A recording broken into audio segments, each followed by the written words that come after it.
Merci beaucoup, Michel. Je vais en avoir un petit peu plus long que ça à dire. Je suis surpris de la vitesse à laquelle ça se déroule à date ce matin. Écoutez, je veux d'abord vous remercier pour la confiance que vous m'accordez en m'élisant à la présidence de la Fédération pour un deuxième mandat. C'est une fonction qui nécessite beaucoup de travail, mais qui est des plus gratifiantes. Puis, honnêtement, l'éventail des enjeux et des dossiers sur lesquels il faut acquérir des compétences est étonnamment vaste, mais ça rend la tâche très stimulante. Je tiens à remercier l'ensemble des producteurs, des administrateurs et du personnel qui, par leur dévouement, font en sorte que la Fédération de l'UPA de la Montérégie est incontestablement un chef de file du mouvement syndical agricole québécois. Je profite de l'occasion pour remercier plus spécialement les membres du comité exécutif. Donc, premièrement, Michel Hébert, donc, d'un pour ton travail au sein de l'exécutif, puis également aussi pour cette année pour avoir présidé la commission électorale. Ce qu'il faut savoir, c'est que depuis 1846, André Moussov a été nommé président de chaque commission électorale qui avait été nommée au sein de l'Union. Donc, Michel avait des grands souliers à chausser. Je vais laisser André juger de son travail, mais d'après moi, ça a été fait de façon impeccable. Merci beaucoup, Michel. Je tiens à féliciter Stéphane pour son élection au poste de deuxième vice-président. Plusieurs d'entre vous connaissent déjà très bien Stéphane, notamment pour son implication au sein des producteurs de grains.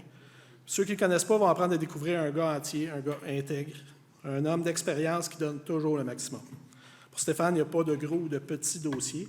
Peu importe la tâche, Stéphane se consacre toujours avec ardeur et impose son leadership. Donc, merci beaucoup, Stéphane, de te joindre dans notre équipe. Ce que je viens de dire à propos de Stéphane s'applique également à Julien Pagé. J'ai beaucoup apprécié la relation qu'on a développée au cours des 2 dernières années, Julien et moi. Là, je pense qu'on a trouvé une belle façon de travailler ensemble, tant au niveau des prises de décision qu'au niveau de la communication. Julien, en plus, il a pris en charge des très gros dossiers, là, notamment la relève syndicale et la mixité, puis également tous les dossiers en agro-environnement.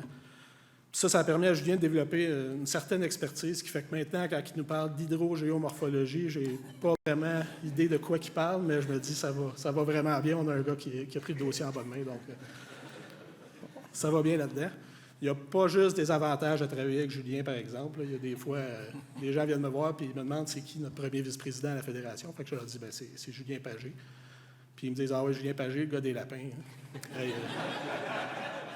lui, il est beau. Julien, je te félicite pour ta réélection. Puis ensemble avec Stéphane, j'ai bon espoir qu'on va se montrer à la hauteur de la tâche. Évidemment, on ne passera pas sous silence l'implication de Ginette. On va revenir un petit peu plus tard dans la journée. On ne te manquera pas, Ginette. Donc, merci beaucoup tout le monde. Puis, comme il y a 2 ans, je ne vous fais pas d'autres promesses que celle de donner toujours le meilleur effort possible dans l'ensemble des dossiers sur lesquels on travaille. Merci beaucoup.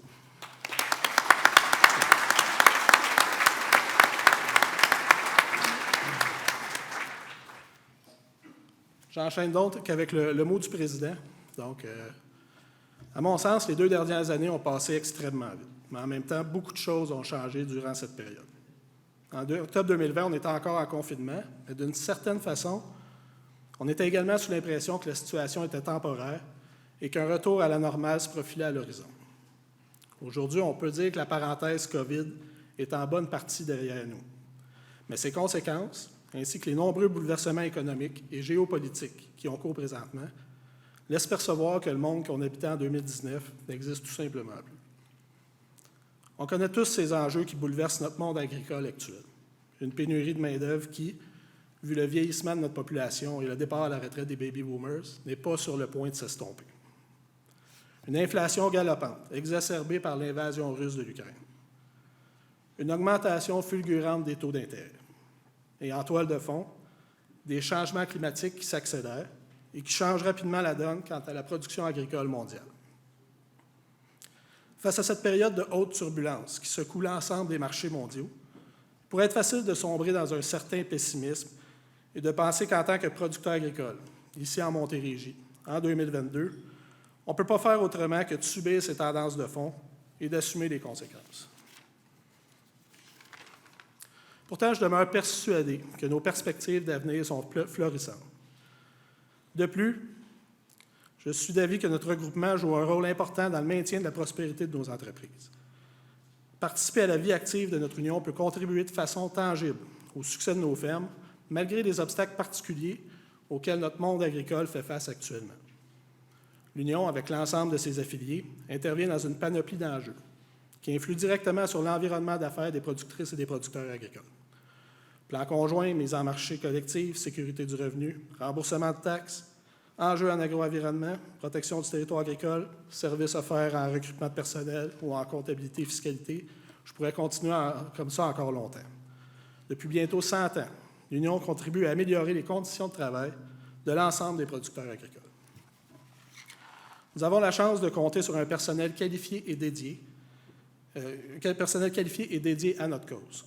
Néanmoins, c'est par la participation active de nos producteurs à notre vie syndicale que nous pouvons véritablement mesurer notre force.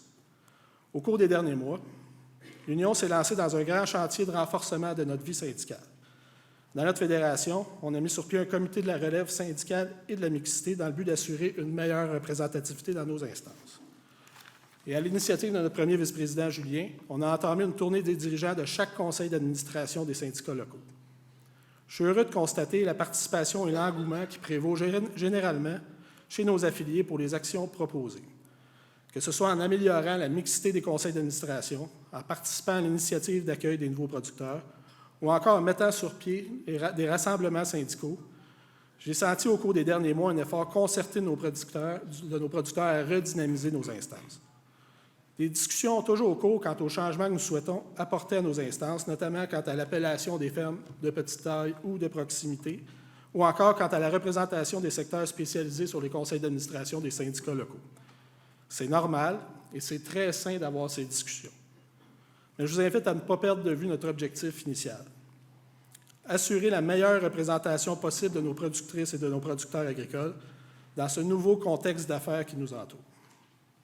Notre fédération, cette année, fête son 10e anniversaire. Avec le recul, je réalise qu'on a réussi de belles et grandes choses. En soi, réussir la fusion représentait un défi initial important.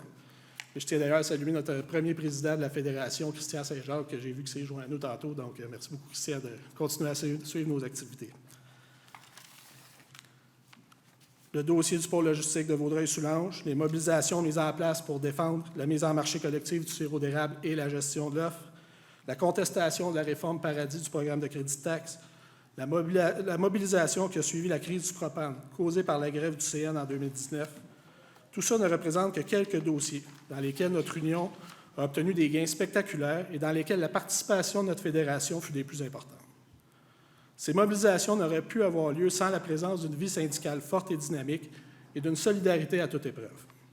C'est dans cet esprit que je vous demande, à vous tous les leaders de notre mouvement syndical, à inciter vos collègues à s'impliquer dans nos instances et à participer à nos activités.